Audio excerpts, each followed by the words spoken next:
ദൂരത്തും ചാരത്തും ഭവനങ്ങൾക്കകത്തും വീതികളിലുമൊക്കെ നിന്ന് ഞങ്ങളെ ശ്രമിക്കുന്ന ബഹുമാന്യരായ നല്ലവരായ പ്രബുദ്ധരായ എല്ലാ ദേശനിവാസികൾക്കും യേശുക്രിസ്തുവിന്റെ ധന്യനാമത്തിൽ ഞങ്ങളുടെ സ്നേഹവന്ദനങ്ങളെ അറിയിക്കുന്നു.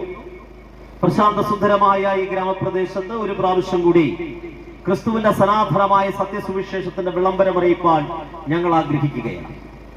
പാപത്തിന്റെ അഗാധ കൂപത്തിൽ വീണുപോയ മനുഷ്യനെ പാപത്തിൽ നിന്ന് പുറത്തു കൊണ്ടുവരുവാൻ മനുഷ്യൻ ചെയ്യുന്ന കർമാചാരങ്ങൾക്കും അനുഷ്ഠാനങ്ങൾക്കും കഴിയാതെ വന്നപ്പോ പാപത്തിൽ നിന്ന് പുറത്തുകൊണ്ട് അവനെ ഒരു പുതുസൃഷ്ടിയാക്കി മാറ്റുവാൻ ഉലകത്തിൽ അവതരിച്ച വിണ്ണുവിട്ട് മണ്ണിലേക്ക് ഇറങ്ങി വന്ന മനുഷ്യ ശരീരത്തിൽ ജഡാവതാരം ചെയ്ത യേശു ക്രിസ്തുവിനെ കുറിച്ചാണ് ഞങ്ങൾ പ്രസംഗിക്കുന്നത്.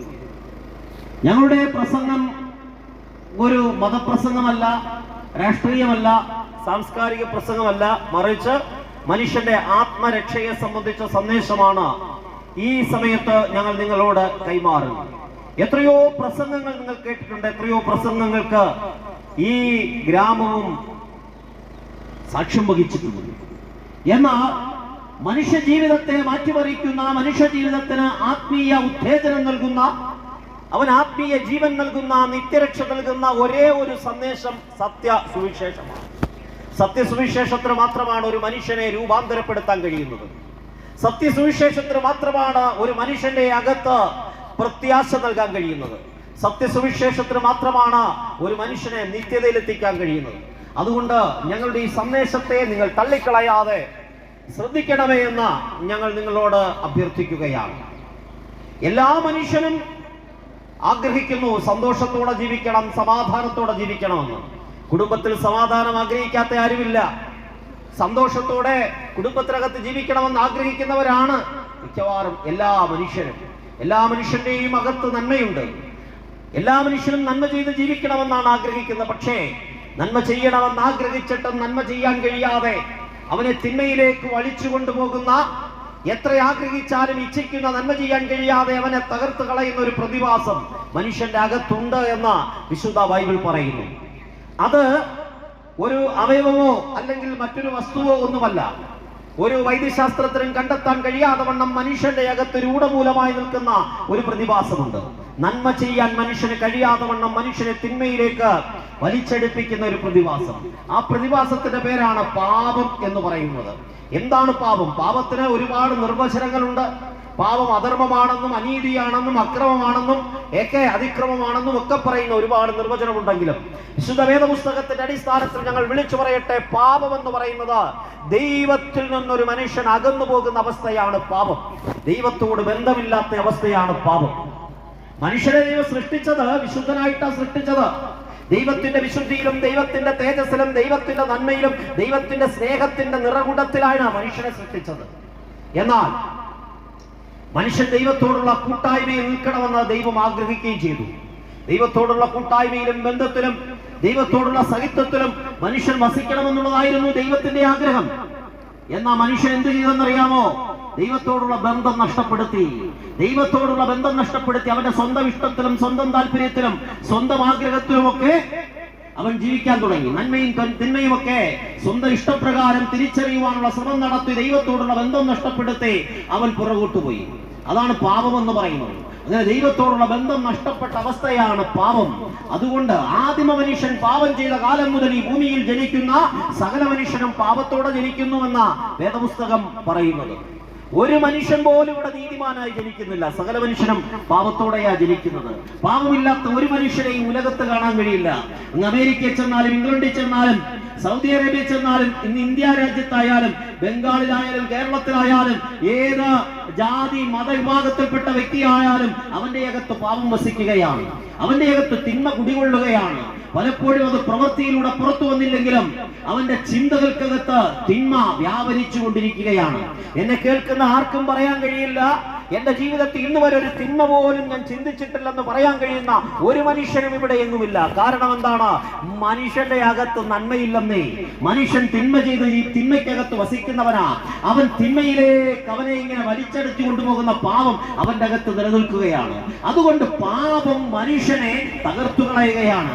പാപിയായ മനുഷ്യൻ ദൈവത്തോട് ബന്ധപ്പെടാൻ വേണ്ടി കണ്ടുപിടിച്ചതാണ് ഉലകത്തെ മതങ്ങളൊക്കെ. മനുഷ്യൻ പല മതങ്ങളും കണ്ടുപിടിച്ചു. പല മതത്തിന്റെ അനുഷ്ഠാനങ്ങൾ, കർമ്മങ്ങൾ, ആചാരങ്ങൾ, തീർത്ഥാടനങ്ങൾ പലതും മനുഷ്യൻ കണ്ടെത്തിയതാണ്. എന്തിനാണ് ഇതെല്ലാം കണ്ടെത്തിയത്? ദൈവത്തോട് ബന്ധപ്പെടാനുള്ള മനുഷ്യന്റെ പ്രയത്നങ്ങളുടെ ഭാഗമാണ്. എന്നാൽ ഇങ്ങനെ മനുഷ്യൻ കണ്ടെത്തിയ മാർഗങ്ങൾ കൊണ്ട് മനുഷ്യന് ദൈവത്തെ പ്രസാദിപ്പിക്കാൻ കഴിയില്ല. അതാ വിശുദ്ധ ബൈബിൾ പറയുന്നത്. ദൈവവുമായി മനുഷ്യന് ബന്ധപ്പെടാൻ മനുഷ്യൻ ഉണ്ടാക്കുന്ന ഒരു മാർഗം കൊണ്ടും കഴിയില്ല. അതുകൊണ്ട് ഇവിടുത്തെ ഒരു മതങ്ങൾ ചെയ്യുന്ന മാർഗങ്ങൾ കൊണ്ടും ദൈവത്തോട് മനുഷ്യന് ബന്ധപ്പെടാൻ കഴിയില്ല. അത് ക്രിസ്തു മതം ഉൾപ്പെടെ, ഇന്ന് നമ്മൾ കാണുന്ന ക്രിസ്തു മതം ഉൾപ്പെടെ സകല മതങ്ങളും മനുഷ്യനിർമ്മിതമാണ്. മനുഷ്യൻ നിർമ്മിച്ച മതങ്ങൾ അവരുടെ ചിന്തകൾക്കകത്തും സങ്കല്പങ്ങൾക്കകത്തും രൂപം കൊടുത്ത ദൈവസങ്കല്പങ്ങളാണ് ഇവിടെ നിൽക്കുന്നത്.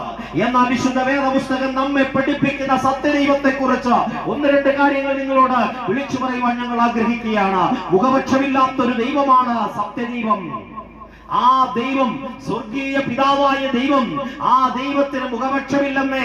ജാതി വ്യത്യാസമില്ലാത്ത, മതവ്യത്യാസമില്ലാതെ, ദേശവ്യത്യാസമില്ലാതെ, ഭാഷാ വ്യത്യാസമില്ലാതെ സകല മനുഷ്യരെയും സ്നേഹിക്കുന്ന ദൈവം. ദൈവം ലോകത്തെ അത്രമാത്രം സ്നേഹിച്ചു എന്നാണ് വിശുദ്ധ ബൈബിൾ എഴുതിയിരിക്കുന്നത്. ദൈവം സ്നേഹത്തിന്റെ നിറകുടമാണ്. സകല മനുഷ്യരെയും സ്നേഹിക്കുന്ന ദൈവം. പാപിയായ മനുഷ്യനെ പലപ്പോഴും നമ്മളും നമ്മുടെ ഭാഷകളിൽ പാപിയായ മനുഷ്യനെ വെറുപ്പോടുകൂടി കാണുമ്പോ, അവനെതിരെ വെറുപ്പോടുകൂടി സംസാരിക്കുമ്പോ, ഏതൊരു പാപിക്കും ഏതൊരു സമയത്തും ഓടിച്ചെന്ന് അഭയം പ്രാപിക്കാൻ കഴിയുന്നതാണ് ദൈവസന്നിധി. അതാണ് ഞങ്ങൾ പ്രസംഗിക്കുന്ന ദൈവത്തിന്റെ പ്രത്യേകത.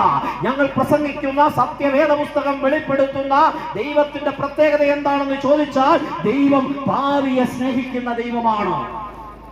നമ്മളും പലപ്പോഴും അധർമ്മവും അനീതിയും ഒക്കെ ചെയ്യുന്നവരുടെ അടുത്ത് നിന്ന് മാറി നിൽക്കാനാണ് നമ്മൾ ശ്രമിക്കാറുള്ളത്.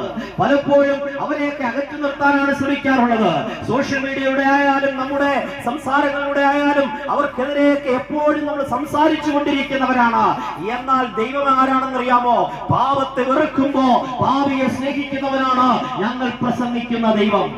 ഏതൊരു പാപത്തിന്റെ അവസ്ഥയാകട്ടെ, കടും ചുമപ്പേറിയ പാപത്തിന്റെ അവസ്ഥ, ഒരിക്കലും പുറത്തു വരാൻ കഴിയാത്ത അവസ്ഥ, കുടുംബക്കാരും വീട്ടുകാരും ക്ഷമിക്കാത്ത, പോലീസ് സ്റ്റേഷനുകൾക്കും കോടതികളും ക്ഷമിച്ചു തരാത്ത കൊടും കുറ്റവാളിയുടെ അനുഭവങ്ങളെ പോലും ക്ഷമിച്ച നിങ്ങളുടെ കടും ചുമപ്പേറിയ പാപത്തെ വെൺമഞ്ഞു പോലെയാക്കി തീർക്കുന്ന ഒരേ ഒരു സങ്കേതമേ ഉലകത്തിലുള്ളൂ. അത് ഞങ്ങൾ വിളിച്ചു പറയുന്ന ദൈവത്തിന്റെ സന്നിധിയാണ്.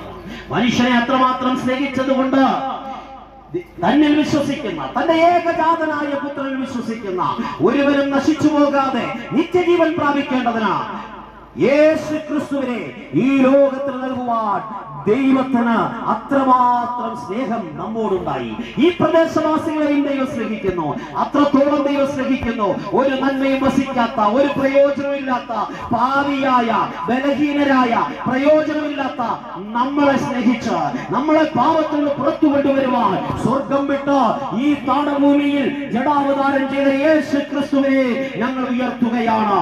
മറ്റൊരു മാർഗത്തിലൂടെയും മാനവകുലത്തിന് പാപത്തിന് പരിഹാരം ലഭിക്കാതിരിക്കുമ്പോ മനുഷ്യനെ പാപത്തിൽ നിന്ന് പുറത്തു കൊണ്ടുവരുവാൻ ജഡാവതാരം ചെയ്ത യേശു ക്രിസ്തുവിനെ ഞങ്ങൾ പരിചയപ്പെടുത്തട്ടെ. യേശു ആരായിരുന്നു?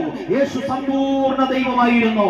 സമ്പൂർണ്ണ ദൈവമായി ദൈവത്തിന്റെ മഹത്വത്തിൽ തേജസ്സിൽ വസിച്ചവൻ സ്വർഗം വിട്ട് മനുഷ്യ ശരീരത്തിൽ ഭൂമിയിലേക്ക് വന്നു. ദൈവം ഭൂമിയിലേക്ക് വന്നപ്പോ പക്ഷിയായി വന്നില്ല, മൃഗജാതിയായി വന്നില്ല. ദൈവം ഭൂമിയിൽ വന്നത് മനുഷ്യനായി വന്നു. കാരണം മനുഷ്യന് മാത്രമാണ് ആത്മാവുള്ളത്. മനുഷ്യനെ വീണ്ടെടുക്കാനാണ് ദൈവം ഭൂമിയിൽ വന്നത്. മനുഷ്യനോട് കൂട്ടായ്മ ആചരിക്കാനാണ് യേശുവിനെ ലോകത്തിലേക്ക് അയച്ചത്. യേശു ഭൂമിയിലേക്ക് വന്നു. എന്നെയും എന്നെ കേൾക്കുന്ന പ്രിയപ്പെട്ടവരുടെയും ദേശനിവാസികളുടെയും ഈ ലോകത്ത് ഇന്നയോളം ജനിച്ചിട്ടുള്ള സകല മനുഷ്യന്റെയും പാപം യേശു സ്വന്തം ശരീരത്തിൽ വഹിച്ചു. പ്രിയമുള്ളവരെ, നമ്മുടെ എത്രയോ മത നേതാക്കന്മാരുടെ ഉണ്ടായിട്ടുണ്ട്, എത്രയോ തത്വചിന്തകന്മാരുണ്ടായിട്ടുണ്ട്.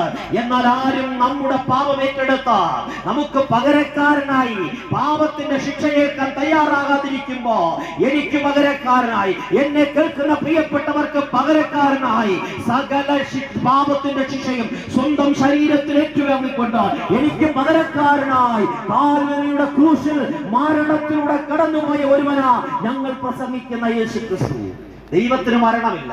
മരണമില്ലാത്ത ദൈവം മരണമുള്ള മനുഷ്യന്റെ സാദൃശ്യത്തിൽ ഭൂമിയിലേക്ക് വന്നാൽ എനിക്കും നിങ്ങൾക്കും പകരക്കാരനായി ക്രൂശിൽ യാഗമായി തീർന്നു. യേശു ക്രിസ്തുവിന്റെ കാൽവരി ക്രൂശിലെ മരണത്തിലൂടെ സകല മനുഷ്യന്റെയും പാപത്തിന്റെ പരിഹാരം വരുത്തി. പാപമോചനത്തിനായി ഇനി കർമ്മങ്ങൾ ചെയ്യേണ്ട, ആചാരങ്ങൾ ചെയ്യേണ്ട, തീർത്ഥാടനങ്ങൾ ചെയ്യേണ്ട, ഒരു വിധത്തിലുള്ള നോമ്പനുഷ്ഠാനവും ചെയ്യേണ്ട, കർമാനുഷ്ഠാനങ്ങൾക്ക് മുഴുവൻ അറുതി വരുത്തിക്കൊണ്ട് യേശു ക്രിസ്തുവിലൂടെ ഒരു പുതുവഴി തുറന്നിരിക്കുകയാണ്. ആ പുതുവഴി വിശ്വാസത്തിന്റെ മാർഗമാണ്. ക്രിസ്തുവിൽ വിശ്വസിക്കുന്നവർക്ക് യേശു ക്രിസ്തു എനിക്ക് പകരക്കാരനായി ക്രൂശിൽ മരിച്ചു, എന്റെ സകല പാപത്തിന്റെയും പരിഹാരം യേശു ചെയ്തു എന്ന് ആര് വിശ്വസിച്ച യേശുവിന്റെ ദൈവപുത്രത്തെ അംഗീകരിച്ച് യേശു ക്രിസ്തുവിന്റെ കർത്തൃത്വത്തിന്റെ കീഴിലേക്ക് വരുമ്പോ അവർക്ക് സൗജന്യമായി പാപമോചനം ലഭിക്കുകയാണ്. അതുകൊണ്ടാണ് വേദപുസ്തകം പറയുന്നത്, അവന്റെ പുത്രനായ യേശു ക്രിസ്തുവിന്റെ രക്തം സകല പാപവും പൊക്കി നമ്മെ ശുദ്ധീകരിക്കുന്നു. ഇന്നു പകൽ എത്ര കടും ചുവപ്പേറിയ പാപവുമാകട്ടെ, അത് വെൺമഞ്ഞു പോലെ വെളുപ്പിച്ച് ശുദ്ധീകരിച്ച നിങ്ങളുടെ ജീവിതത്തിന് അർത്ഥം നൽകാൻ കഴിയുന്ന ഏക സന്ദേശം ഞങ്ങൾ വിളിച്ചു പറയുന്ന സത്യ സുവിശേഷമാണ്. പ്രിയമുള്ളവരെ, ഇന്നു പകൽ ഞങ്ങൾ പറയട്ടെ, അവനെ കൈക്കൊണ്ട് അവന്റെ നാമത്തിൽ വിശ്വസിക്കുന്ന ഏവർക്കും ദൈവമക്കളാകുവാൻ അവൻ അധികാരം കൊടുത്തു എന്ന വേദപുസ്തകം പറയുന്നത്. ക്രിസ്തുവിൽ വിശ്വസിച്ച ക്രിസ്തുവിന്റെ കർത്തൃത്വത്തിന്റെ കീഴിലേക്ക് വന്ന അധരം കൊണ്ട് യേശുവിനെ കർത്താവെന്ന് ഏറ്റുപറയാമെങ്കിൽ നിങ്ങളുടെ ജീവിതത്തിൽ ഒരു വ്യത്യാസം സംഭവിക്കാൻ പോവുകയാണ്. ആ വ്യത്യാസം ഒന്നാ, നിങ്ങൾക്ക് പാപമോചനം ലഭിക്കുകയാണ്. 5 പൈസയുടെ ചെലവില്ലെന്നേ, നേർച്ചയും കാഴ്ചയും പ്രത്യേകിച്ച് സാമ്പത്തിക ചെലവോ പൈസ മുടക്കിയുള്ള തീർത്ഥാടനങ്ങളോ ഒന്നും വേണ്ട.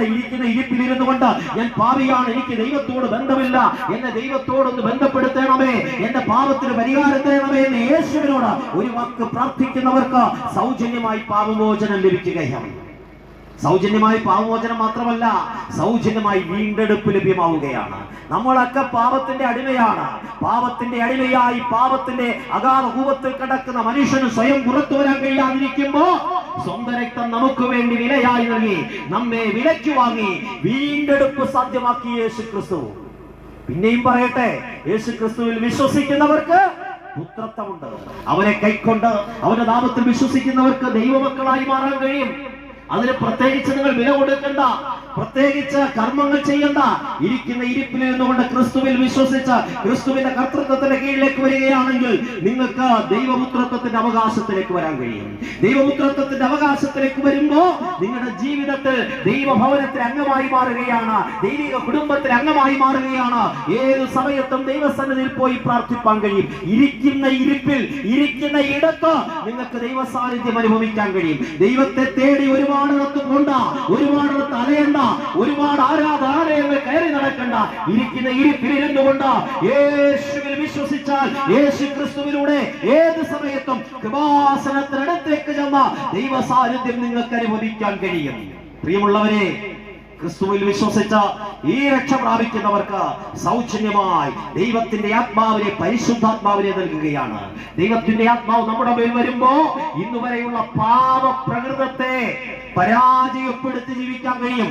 പരിശുദ്ധാത്മാവ് ജീവിതത്തിൽ വരുന്ന വ്യക്തിക്ക് പരിശുദ്ധാത്മാവിനോട് ചേർന്ന് നടക്കാൻ തുടങ്ങുമ്പോ, പരിശുദ്ധാത്മാവിന്റെ നിയന്ത്രണത്തിൽ ജീവിക്കാൻ തുടങ്ങുമ്പോ പാപത്തെ നിങ്ങൾക്ക് പരാജയപ്പെടുത്താൻ കഴിയും. എത്രയോ പ്രാവശ്യം നിങ്ങൾ മദ്യപാനം നിർത്താൻ ശ്രമിച്ചതാ, എത്രയോ പ്രാവശ്യം ഏതെല്ലാം ജടിക പാപങ്ങളിൽ നിന്ന് പുറത്തു വരണമെന്ന് നിങ്ങൾ ആഗ്രഹിച്ചതാ, തിന്മയെ വിട്ടുകളയണമെന്ന് മനുഷ്യൻ ആഗ്രഹിച്ചിട്ട് നടക്കാത്ത നിങ്ങളുടെ ജീവിതത്തിൽ ഇന്നും ദുഃഖകരമായി നിങ്ങൾ കൊണ്ടുപോകുന്ന നന്മ ചെയ്യാൻ കഴിയാത്ത അനുഭവത്തെ മാറ്റിക്കുറയ്ക്കുവാൻ പരിശുദ്ധാത്മാവ് നിങ്ങളുടെ മേൽ വരുമ്പോ കഴിയും. പരിശുദ്ധാത്മാവ് നിങ്ങളുടെ മേൽ വരുമ്പോ നിങ്ങൾക്ക് പാപത്തെ പരാജയപ്പെടുത്തി ജീവിക്കാൻ കഴിയും. ജയകരമായ ഒരു ജീവിതം ജീവിക്കാൻ കഴിയും. ഇന്ന് നിങ്ങൾ ചെയ്യുന്നതൊക്കെ പരാജയമാണ്. ഇന്ന് നിങ്ങൾ ചെയ്യുന്ന പ്രവർത്തനങ്ങളൊക്കെ പരാജയങ്ങളായി. കുടുംബജീവിതം പരാജയം, തലമുറകളുടെ കാര്യത്തിൽ പരാജയം, സാമ്പത്തിക മേഖലകളിൽ പരാജയം, ശാരീരിക ആരോഗ്യത്തിന്റെ വിഷയത്തിൽ പരാജയം. എന്നാൽ ഒരു ജയകരമായ ജീവിതം നിങ്ങൾക്ക് നൽകാൻ കഴിയുന്ന ഒരുവരെ ഞങ്ങൾ പരിചയപ്പെടുത്തുന്നു. അത് നാസറേയനായ യേശു ക്രിസ്തുവാണ്. ക്രിസ്തുവിൽ വിശ്വസിക്കുന്നവർക്ക് ജയകരമായ ഒരു ജീവിതം ുണ്ട്. എല്ലാ മനുഷ്യരും മരിക്കുന്ന എല്ലാ മനുഷ്യരെയും അടക്കുന്ന പോലെ യേശുവിനെയും അടക്കി. എന്നാൽ അടക്കം ചെയ്ത യേശു ക്രിസ്തു 3-ാം ദിവസം മരണവാസങ്ങളെ അഴിച്ച് ഉയർത്തെഴുന്നേറ്റു. കാരണം മരണവാസങ്ങൾക്ക് അവനെ പിടിച്ചു വെക്കാൻ കഴിഞ്ഞില്ല. ലോകത്ത് എത്രയോ മഹാന്മാരുണ്ടായി, എത്രയോ ഈസങ്ങൾക്ക് ജന്മം കൊടുത്തവരുണ്ടായി, എത്രയോ തത്വചിന്തകന്മാരുണ്ടായി. അവരുടെയൊക്കെ കല്ലറകൾ അടഞ്ഞു കിടക്കുമ്പോ ഇന്നും തുറന്നു കിടക്കുന്ന ഒരു കല്ലറ പാലസ്തീനായിലുണ്ട്. അത് ഞങ്ങൾ പ്രസംഗിക്കുന്ന യേശു ക്രിസ്തുവിന്റെ കല്ലറയാണ്. ഉയർത്തെഴുന്നേറ്റ് ഇന്നും ജീവിക്കുന്ന ഒരുവനെ ഉലകത്തിലുള്ളൂ. അത് ഞങ്ങൾ പ്രസംഗിക്കുന്ന യേശു ക്രിസ്തുവാണ്. അതുകൊണ്ട് യേശു ക്രിസ്തുവിൽ വിശ്വസിക്കുന്നവർക്ക് പുനരുത്ഥാനമുണ്ട്. ഞാൻ തന്നെ ജീവനും പുനരുത്ഥാനവും അരുളി ചെയ്തവൻ നമ്മോട് വിളിച്ചു പറയുന്നു, ക്രിസ്തുവിൽ വിശ്വസിച്ചാൽ താങ്കൾക്ക് ഒരു പുനരുത്ഥാനമുണ്ടെന്നേ. മരണത്തിനപ്പുറം ഒരു ജീവിതമുണ്ട്. മരണം കൊണ്ട് താങ്കളുടെ ജീവിതം അവസാനിക്കില്ല. താങ്കളുടെ ശരീരവും പ്രാണനും ഒക്കെ അതുകൊണ്ട് തീരും. ശരീരം മണ്ണോട് ചേരും, എന്നാൽ താങ്കളുടെ ആത്മാവിന് മരണമില്ല. ഒന്നുകിൽ അത് നിത്യ നരകത്തിൽ പോകും, അല്ലെങ്കിൽ നിത്യനായി ദൈവത്തിന്റെ അടുക്കൽ ചെല്ലും. അത് തീരുമാനിക്കുന്നത് ഇവിടെ വെച്ചാണ്. ഈ ഭൂമിയിൽ ജീവിച്ചിരിക്കുമ്പോ നിങ്ങൾ തീരുമാനിക്കണം മരണത്തിനപ്പുറമുള്ള നിങ്ങളുടെ ജീവിതം എവിടെയാണെന്ന്. മരണത്തിനപ്പുറം നിത്യനായ ദൈവത്തോടുകൂടി നിത്യമായ ജീവൻ നിങ്ങൾ ആഗ്രഹിക്കുന്നുണ്ടെങ്കിൽ ഒറ്റ മാർഗമേ ഉള്ളൂ, ഒരേ ഒരു മാർഗം. മറ്റൊരിക്കലും രക്ഷയില്ല. ആകാശത്തിന്റെ കീഴിൽ മനുഷ്യരുടെ രക്ഷയ്ക്കായി നൽകപ്പെട്ട ഒരേ ഒരു നാമം യേശുവിന്റെ നാമം. ആ നാമത്തിൽ വിശ്വസിച്ച് യേശു ക്രിസ്തുവിനോട് നിങ്ങൾ ചേർന്ന് നടക്കാമെങ്കിൽ മരണത്തിനപ്പുറം നിങ്ങൾക്കൊരു പുനരുദ്ധാനമുണ്ട്. മരണത്തിനപ്പുറമുള്ള ജീവിതം ദൈവത്തോടൊപ്പം യുഗായുഗങ്ങൾ നിങ്ങൾക്ക് ജീവിക്കുവാൻ സൗജന്യമാണെന്നേ. ഇരിക്കുന്ന ഇരിപ്പിൽ യേശുവിന് വേണ്ടി നിങ്ങളുടെ ജീവിതത്തെ സമർപ്പിച്ചാൽ മതി. ജീവിച്ചിരിക്കുമ്പോഴും മരണത്തിന് ശേഷം ആരെങ്കിലുമൊക്കെ നിങ്ങൾക്ക് വേണ്ടി ചെയ്യുന്ന ഒരു കർമ്മങ്ങളും ഒരു തരത്തിലുള്ള ആചാരങ്ങളും ഏതു മതാനുഷ്ഠാനങ്ങളും കൊണ്ട് ഒരു മനുഷ്യനും സ്വർഗത്തിലെത്താൻ കഴിയില്ല. ഒരു മനുഷ്യന് സ്വർഗത്തിൽ എത്തിച്ചേരാൻ ഒരേ ഒരു മാർഗമേ ഉള്ളൂ, അത് യേശുവിന്റെ മാർഗം മാത്രമാണ്. അതുകൊണ്ടാ ഞങ്ങൾ ഈ തെരിക്കോടിൽ നിന്നുകൊണ്ട് ഈ സന്ദേശം നിങ്ങളെ വിളിച്ചറിയിക്കുന്നത്. മനുഷ്യന്റെ ജീവിതമൊക്കെ വിരലിലുണ്ടാവുന്ന നാളുകളേ ഉള്ളൂ, എന്നാ തീരുന്നതെന്നൊന്നും അറിയില്ല. നമ്മുടെ സമപ്രായക്കാരും നമ്മളെക്കാൾ പ്രായം കുറഞ്ഞവരൊക്കെ ഓരോ ദിവസവും ലോകം വിട്ടു പോവുകയാ. എപ്പോഴാ അത് രോഗം കാരണമോ അതല്ല അപകടം കാരണമോ മറ്റെന്തെങ്കിലും പ്രതിഷേധം കാരണമോ ഒക്കെ നമ്മൾ ഈ ഭൂമിയിൽ നിന്ന് മാറ്റപ്പെടുന്നെന്ന് അറിയില്ല. എന്നാ മരണത്തിനപ്പുറമുള്ള ജീവിതത്തെ കുറിച്ച് ഉറപ്പ് പ്രാപിക്കുവാൻ തീരുമാനമെടുക്കാൻ കിട്ടുന്നത് ഈ ശരീരത്തോടിരിക്കുമ്പോഴാ. അതുകൊണ്ടാ പറയുന്നത് ഇപ്പോഴാകുന്നു രക്ഷാദിവസം, ഇതാകുന്നു സുപ്രസാദകാലം. ഈ ശരീരത്തിൽ ഇരിക്കുന്ന സമയത്ത് ദൈവത്തെ അറിഞ്ഞ് ദൈവത്തോടൊപ്പം ജീവിച്ചാൽ മരണത്തിനപ്പുറവും നിത്യമായ സമാധാനത്തോടെ നിത്യമായ സന്തോഷത്തോടെ ജീവിക്കാം. മരണത്തിന് ശേഷം എത്ര പണമുണ്ടായാലും എത്ര തരത്തിലുള്ള ആചാരങ്ങൾ നടത്തിയാലും നിങ്ങൾക്ക് നിത്യതയിൽ എത്തിച്ചേരാൻ കഴിയില്ല. അതുകൊണ്ടാണ് വേദപുസ്തകം ചോദിക്കുന്നത്, ഒരു മനുഷ്യൻ സർവ്വലോകവും നേടിയാലും അവന്റെ ആത്മാവിനെ നഷ്ടമാക്കിയാൽ എന്ത് പ്രയോജനം? ആ ചോദ്യം തന്നെ ഈ ദേശനിവാസികളോടും ഞങ്ങൾ ചോദിക്കുകയാണ്. മദ്യപിച്ചും ലഹരി ഉപയോഗിച്ചും മറ്റ് ജഡികമായ പാപങ്ങൾ ചെയ്തും അസമാധാനത്തിന് തകർച്ചകളുടെ നടുവിൽ എത്രയോ കാലമായി നിങ്ങൾ കഴിയുന്നു. യേശുവിന് വേണ്ടി ജീവിതം സമർപ്പിക്കുമെങ്കിൽ നിങ്ങളുടെ ജീവിതത്തെ അവൻ മാറ്റിമറിക്കും. ഈ ഭൂമിയിൽ ജീവിച്ചിരിക്കുമ്പോൾ ആർക്കും തകർക്കാൻ കഴിയാത്ത ദൈവിക സമാധാനവും പാപമോചനവും വീണ്ടെടുപ്പും പുത്രത്വവും മരണത്തിനപ്പുറമുള്ള നിത്യജീവനും മരണത്തിനപ്പുറമുള്ള നിത്യമായ ജീവിതവും നിങ്ങൾക്ക് യേശുക്രിസ്തു വാഗ്ദത്തം ചെയ്യുകയാണ്. ഈ സത്യസുവിശേഷത്തിന്റെ സന്ദേശത്തിലേക്ക് നിങ്ങളെ ഞങ്ങൾ ക്ഷണിക്കുകയാണ്. ഒരിക്കൽ ആർക്കും വേണ്ടാതെ പാപത്തിന്റെ പടുകുഴിയിൽ വീണുപോയവരാ ഞങ്ങളൊക്കെ. ഞങ്ങൾ ഒത്തിരി കർമ്മങ്ങൾ ചെയ്തു നോക്കി, പലതരത്തിലുള്ള ശ്രമങ്ങൾ നടത്തി, പുറത്തു വരാൻ കഴിയാതിരുന്നപ്പോ പലതരത്തിലുള്ള രാഷ്ട്രീയ പാർട്ടികൾക്ക് വേണ്ടി കൊടിപിടിച്ചും അവർക്ക് വേണ്ടി പലതരത്തിലുള്ള പ്രവർത്തനങ്ങൾക്ക് വേണ്ടി നടന്ന പലതരത്തിലുള്ള തിന്മ പ്രവൃത്തികൾ കടുവപ്പെട്ട് ജീവിച്ച ഞങ്ങളുടെ ജീവിതത്തിൽ അർത്ഥം നൽകിയത് യേശുവാണ്. ഞങ്ങളുടെ ജീവിതത്തെ മാറ്റിമറിച്ചത് യേശുവാണ്. ഞങ്ങളുടെ ജീവിതത്തെ ഇപ്രകാരം സന്തോഷപൂർണ്ണമാക്കിയത് യേശുവാണ്. നാട്ടുകാർക്കും വീട്ടുകാർക്കും തലവേദനയായിരുന്ന ഞങ്ങളുടെ ജീവിതത്തിൽ ആർക്കും തകർക്കാൻ കഴിയാത്ത സമാധാനം നൽകിയത് യേശുവാണ്. ആ യേശുവിന്റെ സമാധാനത്തിലേക്ക് നിങ്ങളെയും ക്ഷണിക്കുന്നു. നിത്യനായ ദൈവത്തോടൊപ്പമുള്ള നിത്യമായ വാസത്തിലേക്ക് നിങ്ങളെയും ക്ഷണിച്ചുകൊണ്ട് ഈ സന്ദേശം തള്ളിക്കളയാതെ ഈ സന്ദേശത്തിന് ചെവി കൊടുക്കണമേ എന്ന് ഒരിക്കൽ കൂടി ഓർമ്മിപ്പിച്ചുകൊണ്ട് വാക്കുകൾക്ക് വിരാമം കുറിക്കുന്നു. ദൈവം നമ്മെ സഹായിക്കട്ടെ, അനുഗ്രഹിക്കും.